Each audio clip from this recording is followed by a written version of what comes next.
Sai Ram. Sai Satcharitra Chapter 1. According to an ancient and revered custom, Hematvan begins the work, the Sai Satcharitra, with various salutations. First, he bows and prays to the god Ganesha to remove all obstacles and make the work a success and says that Sri Sai is the god Ganesha. To the goddess Saraswati to inspire him to write the work and says that Sri Sai is one with this goddess and that he is himself singing his own life. To the gods Brahma, Vishnu, and Shiva, the creating, preserving, and destroying deities respectively, and says that Sainath is one with them. And Sai, as a great teacher, will carry us across a river of worldly existence to his tutelary deity Narayan Adinath, who manifested himself in Konkan, the land reclaimed by the Lord Rama from the sea, and to the Adi Purusha, original male ancestor of the family. Then to the Bharadwaja Muni, into whose clan he was born, and also to various saints, Yajnavalkya, Bhrigu, Parashara, Narad, Vedavyasa, Sanak, Sanatan, Sanat Kumar, Shuka, Shaunak, Vishwamitra, Vashishta, Valmiki, Vamadeva, Jaimini, Vaishampayan, Navayogindra, and also to modern saints such as Nivriti, Jnanadev, Sopan, Muktabai, Janardhan, Ekanath, Namdev, Tukaram, Kanha, and Narahari. To his grandfather Sadashiv, Father Raghunath, his mother who passed away in his infancy, to his paternal aunt who raised him, and to his loving elder brother. Then to the readers, and praise to them to give their whole undivided attention to his work. And lastly, to his Guru Sri Sainath, and incarnation of Sri Dattatreya, who is his sole refuge, who will make him realize that Brahman is the reality and world an illusion. After describing briefly the various modes of devotion according to Parashara, Vyasa, and Chandilya, the author goes on to relate the following story. It was one morning, sometime after 1910, when I went to the masjid in Shirdi to receive Sai Baba's darshan. I was wonderstruck to see the following phenomenon. After washing his mouth and face, Sai Baba began to make preparations to grind wheat. He spread the sack on the floor and therefore set a hand mill. He took some quantity of wheat in a winnowing fan and drawing up the sleeves of his kafni robe and taking hold of the peg of the hand mill, started grinding the wheat by putting a few hands full of wheat in the upper opening of the mill and rotating it. I thought to myself, what business had Baba with the grinding of wheat, when he possessed nothing, stored nothing, and lived on alms. Some people who had come there thought likewise, but none had the courage to ask Baba what he was doing.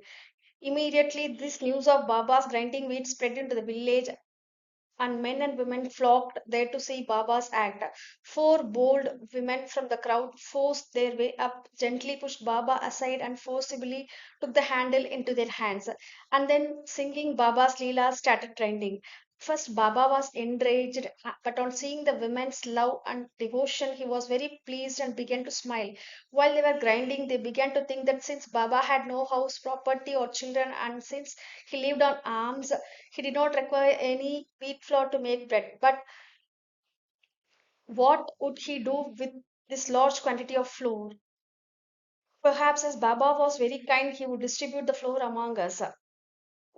Thinking in this way while singing, they finished the grinding, and after putting the handmill aside, they divided the flour into four portions and were about to take the flour away. Baba, who had been calm and quiet till then, got wild and started yelling at them, saying, ladies, have you gone mad? Whose father's property are you looting? Have I borrowed any wheat from you so that you can safely take the floor? No, please do this. Take the floor and throw it on the village border limits.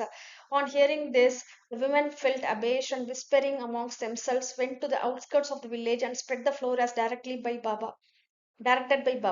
I asked the people of Shirdi what was this that Baba did. They replied that as the cholera epidemic was spreading on the village, this was Baba's remedy. It was not wheat that was ground, but cholera itself was ground to pieces and pushed out of the village. From this time onward, the cholera epidemic subsided and the people of Shirdi were happy. I was very pleased to know all this, but my curiosity was also aroused.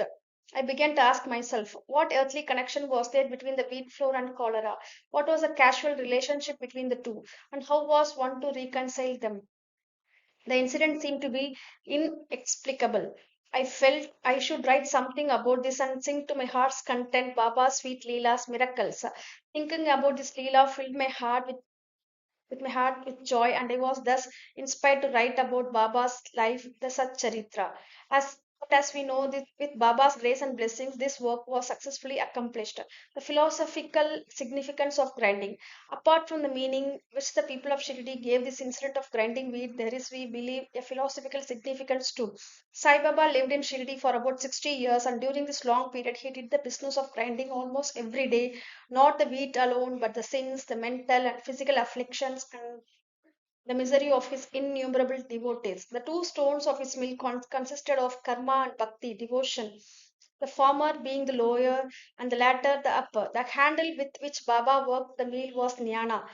It was a firm conviction that knowledge or self realization is not possible unless there is a prior act of grinding of all our impulses, desires, sins, and four gunas, sattva, raja, tama, and ahankara, ego, which is so subtle and therefore so difficult to get rid of. This reminds me of a similar story about Kabir, who, upon seeing a woman grinding corn, said to his guru, Nipatir Ranjana, I am weeping because I feel the agony of being crushed in this wheel of early existence like the corn in that handmill. Nipati Ranjana replied, do not be afraid. Hold fast to the handle of the knowledge of this mill, as I do, and do not wander far from the same, but instead turn inward to the center, and you are sure to be saved. Bow to Sri Sai. Om Sai Ram.